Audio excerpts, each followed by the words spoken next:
Party ఫిరాయింపు ఎమ్మెల్యేల episode లో కీలక పరిణామం చోటు చేసుకుంది. ఫిరాయింపు ఎమ్మెల్యేల విచారణపై సుప్రీంకోర్టు సీరియస్ గా ఉన్న నేపథ్యంలో విచారణను మరింత వేగవంతం చేశారు స్పీకర్ గడ్డం ప్రసాద్. అఫిడవిట్లు సమర్పించని ఇద్దరు ఎమ్మెల్యేలకు మరోసారి నోటీసులు జారీ చేశారు. ఇప్పటికే స్పీకర్ ను కలిసి కాస్త గడువు కోరారు ఎమ్మెల్యే కడియం శ్రీహరి.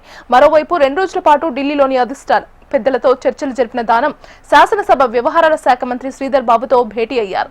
స్పీకర్ నోటీసులకు వివరణ ఇచ్చే అంశంపై ఆయనతో చర్చించారు. అధిష్టానం పెద్దలు చెప్పిన అంశాలను మంత్రి శ్రీధర్ దృష్టికి తీసుకెళ్లారు. మంత్రితో చర్చల అనంతరం స్పీకర్ నోటీసులపై దానం స్పందించే అవకాశం ఉంది.